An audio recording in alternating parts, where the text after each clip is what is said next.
Hey guys, Hayes here, and welcome to a tracer guide for beginners, I would say. Not really beginners, maybe beginners. Intermediate, yeah. Um, the reason why I want to make that distinction is because I'm a diamond level tracer, which means I don't have perfect tracking. I don't, make every right decision at all times, which is probably what the most average players do. And so I'm diamond 4 now at DPS, a lot of tracer gameplay involved in that.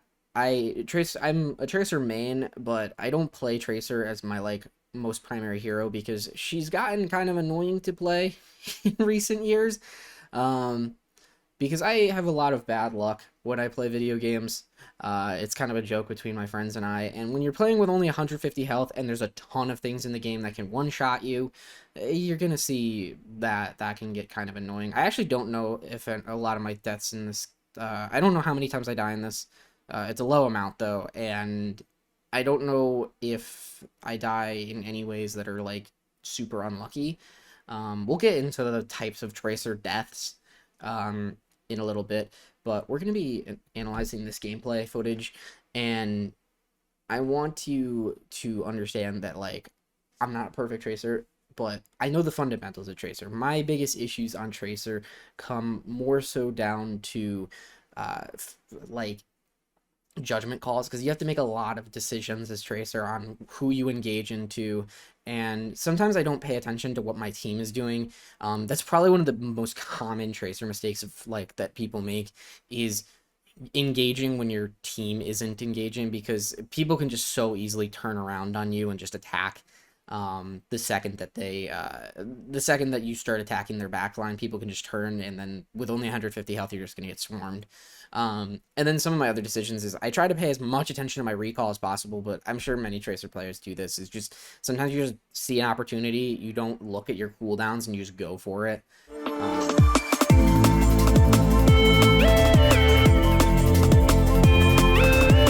So we're about 2 minutes into this, so I might as well start. And so this is on New Korean Street. I really like the push maps for playing Tracer because there's so many different angles that you can approach. This is my favorite rollout on Tracer on this map, is to go right into this middle building, because pretty much no one comes here, which means you have a flank angle. Tracer is a flanker character, so you always want to either be attacking from a side angle or literally from behind them. Again, attacking only when your target, when the enemy team is fully engaged. And so I hear there that I think that was the sound of Ana using her sleep dart. Actually, I could check that because we're in this. Yeah, so Ana's used her sleep dart. I didn't realize that she also used her bionade, but this puts me in a really good spot where I can attack her, and she's also by herself. So I try to go for her. I didn't know she had the bionade, so I just recalled preemptively just to ensure that I can get that kill. If she uses the bionade, then I'm gonna recall anyway. But I don't want to endanger myself unnecessarily, because if she hits me with bionade, that drops me 60 down to 90, and then if she does a melee plus primary fire, that's enough to kill me. So I just preemptively recall here and get the kill. I prioritize getting the Ana too, because killing the healers is kind of a big deal. You want to primarily attack the healers, and then this Bastion's just distracted. This Bastion, yeah, he was just distracted, so I'm like, hey, I can go for his power core, or whatever that's called, get a bunch of damage off, and then this Orissa's pretty much screwed. She's by herself, she's got no healing, so we just swarm and take her out. That Zen's by himself over there, but Zen's not a perfect matchup for Tracer, because if he discords her, then, it's gonna be tough. So at this point I'm sitting with my team, just because there's not really any great angles to go when you get to this point. Like, you could go through the main building. I was mostly just waiting to hear where they were attacking from, if they were going, down that corner street there, or if they were literally going to go to the staircase and then kind of adjust from there. So I go here, and I see Zen by himself, but I didn't see Ana until the last second. I get her sleep dart out with recall, which isn't a perfect exchange. I probably would have, that was kind of me panicking, because I realized, oh shit, Ana's next to me, and if she sleeps me, I'm fucked. So I just recall, and then I re-engage here probably a dumb idea because I think I used all but one of my blinks there. So getting out's going to be kind of tough. And yeah, this is where you make a mistake. That's a point where there are three types of tracer deaths.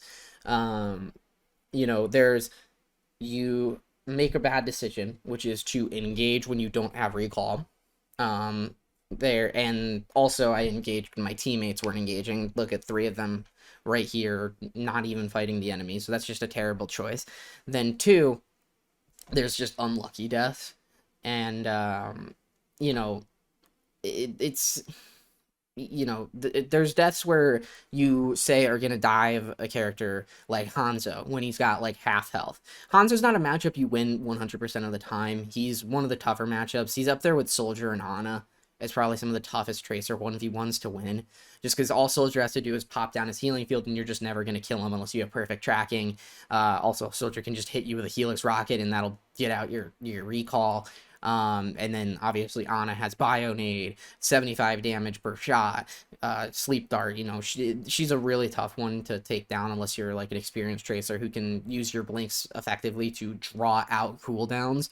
And then there's like situations with Hanzo where he could just one tap you. And, so I don't recommend diving a Hanzo by yourself when you're like when he's at full health. But like, say there's an example where he's at like 75 health and you're like, I can kill him. You go in, you attack him, and he just flick headshots you. That's the type of death where you get unlucky. Otherwise, on Tracer, you shouldn't be dying all that much. I think I said that there were 3 types of Tracer deaths, but I think there's only 2. I feel like 3 is a better number, but I think there's really only 2. It's either you made a bad choice or you just got unlucky. Because otherwise, you have all the tools to keep yourself alive in every way. And so, that's really important to mention. Alright, oops, I think, yeah, I got a kill there, so I can't really just jump there. Yeah. Don't feel bad about just using all your blinks out of spawn. The reason why I didn't there is just because I wasn't really sure. To be honest, I don't really know. I think I was just being conservative. I could have gotten back a little faster. And then I just walk up, and I just kill that Zen. I have no clue why that Zen was at no health just sitting there. But yeah, that's the type of kill you love on Tracer. Tracer's a kill finisher. She's an assassin. She's an assassin character where you see a target that's by themselves and you just go in there and kill them. And then there's kills like that where you see your team has softened them down. You just blink, blink, blink in there, shoot them, kill them, leave. That's the type of stuff. So now I have Pulse Bomb, and Pulse Bomb is really important when it comes to Tracer because a lot of people I think really like the idea of going for multi-kill Pulse Bombs. Honestly, like, with Pulse Bomb, you earn it so fucking fast. Like, I think nobody else has used their ultimate at this point. Sorry, my webcam is literally on top of one of the characters. I can just look at OBS. I'm stupid. But you can see, I'm the first character in the entire game to earn my ultimate here. And the only other person who's relatively close is Pharah, who's getting damage boosted by our Mercy. So, like, as you can see, Tracer can earn her ultimate extremely quick, and that's part of why you want to be very aggressive with Pulse Bombs on Tracer. You don't want to just, like, sit there. I tried going for the fucking blink there. To get on top of there, and I was probably gonna try and Pulse Bomb her if I didn't just kill her outright. No, I was definitely gonna try and kill her outright. But now we're just in the back. As you can see, Ana hits me once. And I don't want to invest my blink, so I think I just wait for Mercy to heal me here. And this is the type of stit where, thankfully Pharah is helping me. And then we just kill our good friend Diva there. Still have Pulse Bomb. There really wasn't an opportunity to use Pulse Bomb there, but that's kind of like, they were kind of staggered because we get the Zen kill very early. As you can see, Zen's just now here. He was basically out of that fight from the very start. So, like, Pulse Bomb's really good for getting the first kill in a fight because that's so important. If you watch Overwatch League, that's a big thing they talk about is who's getting picked first. And how often because your chances of winning a team fight when the first character who dies is on your team, are much lower. So it's very important with pulse bomb to go for stuff like that. And people get very caught up in the multi-kill pulse bombs. This is why I love New Korean Street for Tracer, because this staircase just leads you straight into, like, nobody really goes down here, and if they do, you could just 1v1 them in a lot of cases. But yeah, this is also a point where it's really important to mention that Tracer really has to worry about cooldowns of other characters before she can use her pulse bomb. Kiriko is probably the biggest, because a single Suzu, just press E. I think E is the Suzu button. Just press E and pulse bomb's been completely mitigated. And a pulse bomb for Suzu trade can sometimes be good, but then you have to use another ultimate to get through it. It really just depends on the situation, but in this case, there's a Zenyatta and an Ana. So as long as I don't get slept by the Ana, at worst, as long as I don't get slept by the Ana and I stick someone, at worst, Zenyatta just transcendences it. But he doesn't have transcendence in this case, as we can see. I don't know that, but yeah. I'm looking around, I'm seeing the targets, I'm like, oh shit, I've been spotted, so I run back. I really want to get a sneaky pulse bomb, preferably onto the healers, because that'll just probably just outright win us a fight. So I see these two, they're distracted, no one's really spotted me, so I just go for it, and I stick onto Ashe. I think in that case, I was like, I think I can get both of them. So I kind of just didn't pay attention to who I was sticking. I just put it on one of them, knew they weren't going to be able to get away from each other, and just went for it. So at this point, I'm behind. McCree's just completely stared, and that's textbook how you play Tracer. Disassembling from the back line. The entire team was distracted fighting my Pharah from up front, who's obviously a major threat with damage boost. And I just sneak behind, get a big pulse bomb off, and then clean up whoever's left while they're... I mean, McCree's obviously going to keep shooting at the Pharah. In that case, he should definitely change his attention to me, but he's definitely distracted by the Pharah. As you can see, despite the fact that I'm doing pretty well in this game, they have a D.Va, an Ashe, a McCree, or sorry, Cassidy, and then an Ana. Like, they are fully invested at this point into taking down the pharmacy, which just enables me to do pretty much everything I want this game. This is just, like, perfect Tracer scenario, where nothing can really stop my pulse bombs as long as I'm smart around the Ana, and so it enables me to be very aggressive about what I want to do in this game. And also, I'm not their primary threat. No matter what I do, they're always going to be distracted on the Ana. And that's another example of kill finishing, where, in that case, you know, if I Doomfist did all the work, I go in there and I just clean up the kill. And that's what Tracer does. This is how Tracer works. I don't really have anything to do here. I could be trying to go through the other angle, but I don't want to exhaust that option.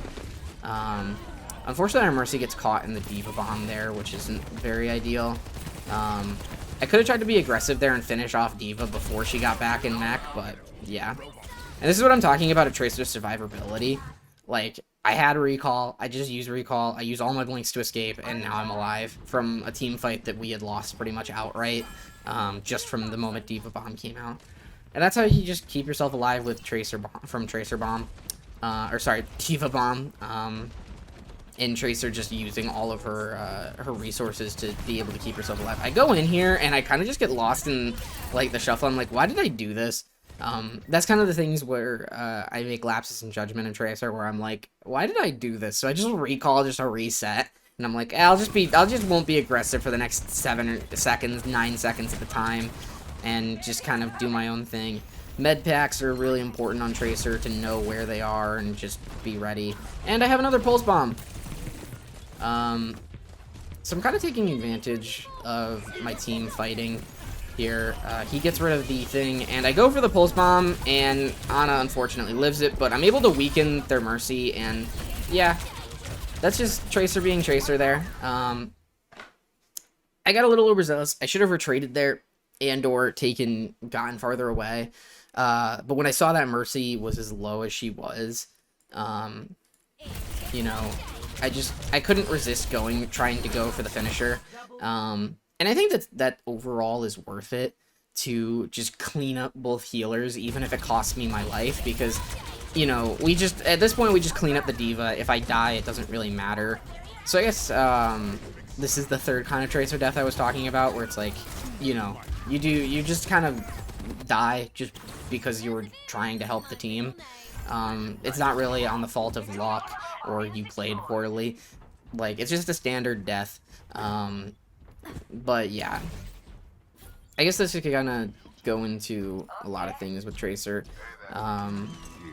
He goes for High Noon here, which is such a weird play. Like, because we're like, we have so much cover. Like, I get like there's the chance that he can like stop us from going on to from gaining forward spawn again, but like, just a weird choice. It gives them time to regroup, but I think with like the fact that we have like no shield, the only thing that can really stop him is Suzu or just all of us shooting at him. I think Deadeye is more valuable than just a like regrouping ult. So you can see I'm targeting the healers once again. I get hit once by Ana, which means I automatically have to go for recall, because if she hits me again, I'm just dead. It's the unfortunate part of Ana getting her her damage buff, is if she hits you once, you have to use recall. You can't just not. Honestly, I thought I had full health here. I didn't realize I was still at 75. So a little bit dangerous for me, but we're in a Suzu, and both of them are dead. And this is one of those matches I was talking about with Soldier, where if he stays in his field and I don't have help, I just can't beat him. But I have help. He stayed out of his healing field. We're completely fine. And yeah, we win that fight. Here comes Mercy, just being Mercy. And, yeah, she was by herself. Yeah, we're moving in. Doomfist gets hit here. I probably could be taking a different angle, which I think I will in a second, but we almost get the pick on the McCree. And, yeah. That's just another standard death, really. Just, you know, I guess I probably shouldn't have retreated right there. But yeah. Then we have... They're on Winston now, which isn't really that big of a deal for me. I'm just gonna keep going for their healers in the back line, particularly this Ana. Again, they still don't really have anything that could stop me, and yeah, that's just me, just doing the typical, you know, I can't really get a good hit off on that, or I can't really go in the center of them. I don't want to use another blink. I only have one left, so I'd have to use my final blink, and then, recall. And then I'd be out of cooldowns, and I have to wait quite a bit in order to be able to re-engage in this fight. And that's all if I don't get slept, or just immediate flick headshot by the McCree here. So I just go for, you know, a pulse bomb where I just predict where she's gonna go, and I get completely right, and she just dies on top of it. I go for the McCree here. I should have gone for the Mercy, just to be safe, but yeah. And that's just Tracer being Tracer. Get the pick on the Ana, and then we just converge upon them. Their entire defense is collapsed. They don't have enough healing to stop anything. They can't stun anybody, so you know, just that's just kind of the thing to hammer home, is just always go for the healer, unless someone's like super low. And yeah, this is the case I was talking about, where it's like, how do I kill this Soldier here if he just stays in his field?